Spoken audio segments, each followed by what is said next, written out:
Ngayon naman po ay tatawagin natin ang contestant number 6 na nagsimula pa po sa Hong Kong, sa Disneyland. Hindi ko alam kung tama yung sinasabi ko. Let's welcome contestant number 6, Miss Bernie Joy, Miss Bernie Joy Berganza. So, kaya pala medyo malumanay po ng music, ha? Let it go!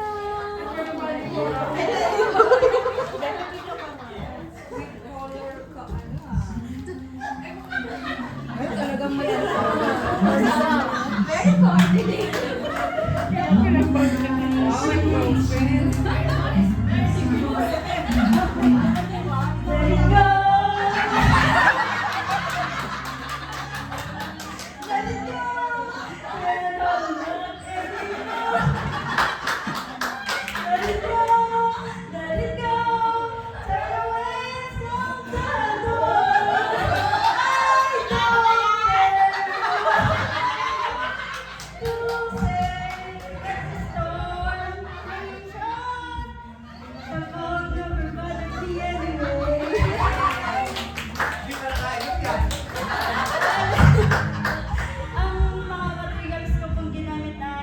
Styrofoam po, tapos barbecue stick po.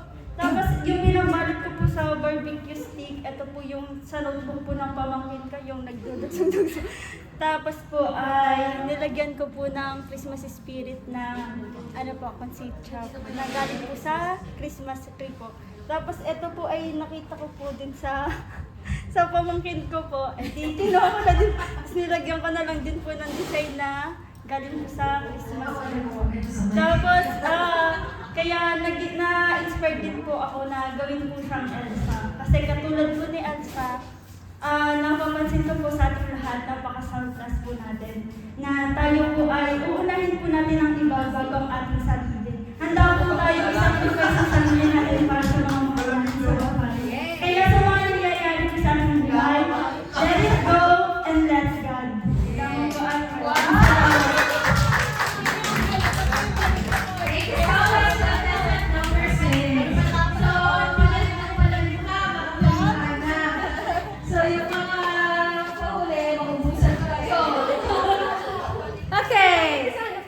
Tama po at si Ate, gusto ko kasi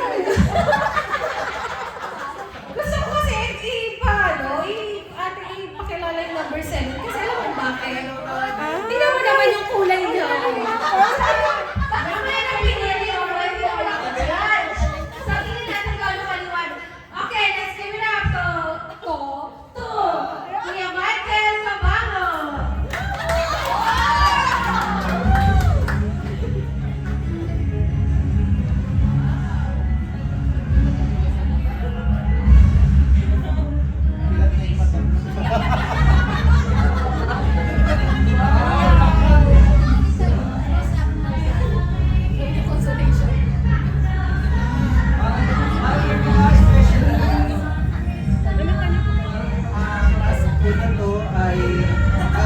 Ang base po ng mask na to ay gawa sa karton ng Colgate at Macy. Tapos yung mga embellishments po ay crafted from karton, paper, tapos ano pa bang nandyan? Yung iba po galing sa Christmas tree. Kaya po ito yung napili kong kulay kasi since ngayon po ay December 7, ito po yung pagsisimula ng Advent of the Season. Kasi dito yung nagsimula ang journey ni Mary and Joseph para ipanganak si Kristo. So, kung makikita niyo po sa mask, yung kulay brown sa ilong, yung burlap sa mask, nire-represent po niya yung sabsaban. Tapos, yung nasa forehead naman po na 3 beads, si Mary, Joseph, at saka si Jesus po. Ayun. So, yung kulay naman na, yung mga gold naman po, tsaka yung sparkle, sila po yung nagsisimbolize sa Star of Jerusalem. Ayun po. Maraming salamat po. At alalahanin po natin na ang Pasko ay para kay Kristo. Thank you po. Thank you so much!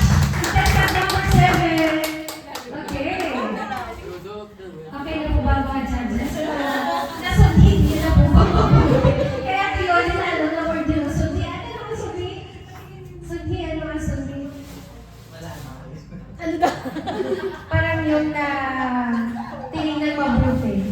Ayan, basta tinignan mabuti na lang. Okay, are you ready? Contestant number 8. Wala ba tayong contestant number 8? Kasi ate ko. Nasa GC yung kanyang entry. Ate Kat ay nasa GC ang kanyang entry. So, allowed naman po yung virtual. Kita ba natin yun? Paki-check po sa wishlist. Wishlist. Andito siya. Oh, ang ganda. Oh. Ay, mabuti pa itawagan natin siya, ano? Or mamaya na lang, ipapaalam natin para kita na lang na i-ano. Nakita niyo naman namin kung may cellphone naman kung kayo. Hindi po, ito yung puti na sa cellphone ko. Okay, ito po yung isa niyong kalaban. Tingnan niyo na po. Ay, kita niyo nga pala. Kala ko hindi kayo kasali sa GC. Okay. Let's go to contestant number 9. Kasi kanina kayo na pa niya gustong lumaban. Okay. Wala, nagtagtataw yung ilong niya. Okay, Kuya Jun, pasok. Music!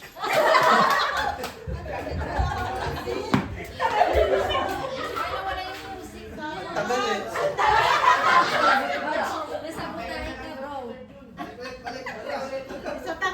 Isa pa daw, sabotahin na. Ayan. Okay, okay na yun kuya. Good morning po sa lahat. Happy Christmas. Bali po itong mas na suit ko po ay pinagawa ko po sa anak ko. At sabi ko, simplihan lang niya at ganito po ang ginawa niya. Okay.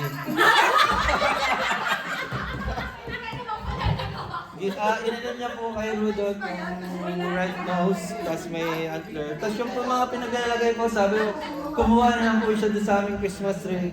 At yan lang po, kaunti lang po pinaglalagay niya. Tapos counting paint, sparkles, ba? At yun na po. Thank you very much. Okay. Thank you, contestant. Ako may nakain.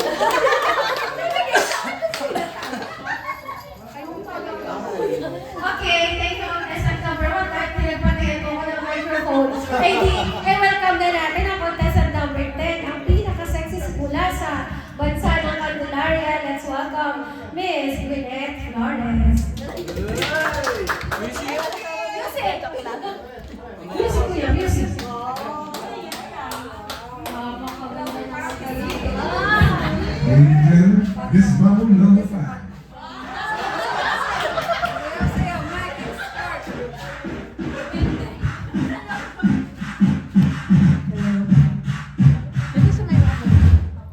Picturean nga muna, isuot mo nga. Bakit di mo pinatali, Di? Ay, di pa magsamot mga kasamot ako. Ay, oo nga pala. Sa pangabi. Ay, nakalata kayo camera, mga wala. Kung yung iba po ay kagabi lang po ng paggawa ng mask, ako po ay kagabi lang po ulit nabasa ng criteria. Medyo hindi siya Christmas tree. Yeah. Pero babawian ko na lang po kayo sa speech. Ayan. Ito pong mask ay actually gawa po from eggshells. Tapos ay yung balahibo po ay galing po sa mga maraming kapitbahay. Classified from scratch paper. Ayun. Tapos po ay, sa totoo lang ay medyo hindi ko kung ano pang gagawin yung mask sa event na to. Pero naisip ko na may not start from one of my interests, kumbaga. And actually, this mask is inspired from one of my favorite classical music from Tchaikovsky, which is the Swan Lake. And it also has a ballet performance.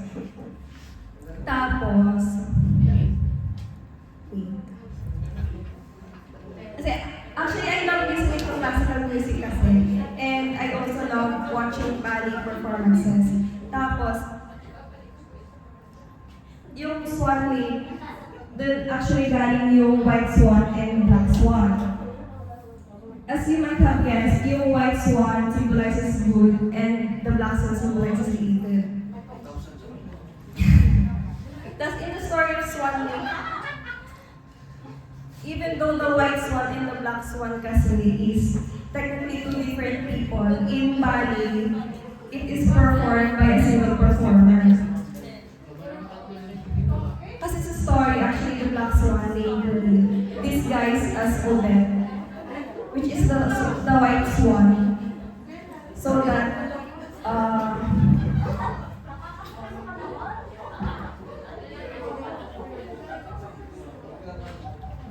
Minus points. Sa maingay. Minus 2. Huwag po kayo ay minus points daw po. Minus kasi kasi the na story, the black swan named Odile, disguised as Odette, which is the white swan to deceive the main character, or the love interest of Odette. It's a long story, it's a tragic one, and if you would think about it, we're like that single performer as well. We're the white swan and the black swan. There's actually a psychological horror movie called Black Swan, and it's about self-reflection and the consequences of obsession of perfection. In life kasi, let's admit na we're not kind all the time. And there are moments that we make bad decisions in life, whether intentionally or unintentionally, but don't let that define who you are as a person. The beautiful part of this is we always strive to be kind. And let's be honest, there are moments that is challenging. But we're not perfect. We are parts black and white. But that what makes us human. The imperfections, the inconsistencies, and that's okay. Because God is the only one who's perfect. And even though we're imperfect, He still loves us. And I've been a witness of people trying to mend things with their enemies, or kapag Christmas, binibigyan pa rin ng spaghetti yung kapitbahay na kagalit. And that's the essence of Christmas, di ba? Kasi every Christmas, it always reminds us what God has done to us, even though we're imperfect. And yeah. Yun lang po. Thank you so much for that number 10. So, medyo halfway na tayo. Pero ilalambing ko lang sana pag may nagpe-present, all eyes naman tayo, mga labs na. Oo, para tayo focus at nakakahinga din sa mga judges natin. Hindi bitaw pa naman natin ito mula sa ibang bansa. Ay, naku lang na tayo. Okay? Okay. Let's welcome contestant number 11, Miss Evangeline Barra. Amoy, unahan na rin ako. Okay, contestant number 11, pasok na.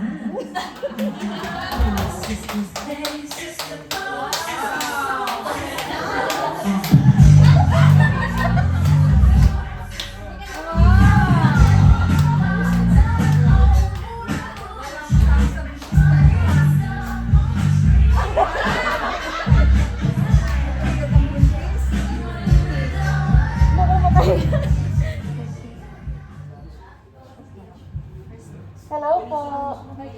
Magandang umaga. Good morning. Day 2. Hello po. Happy morning. Good morning. Ang aking obra po ay mula sa iba't ibang bahagi o parte ng puno ng niyog na kinuha ko pa po sa bundok ng Tralala. Yun lamang po and thank you.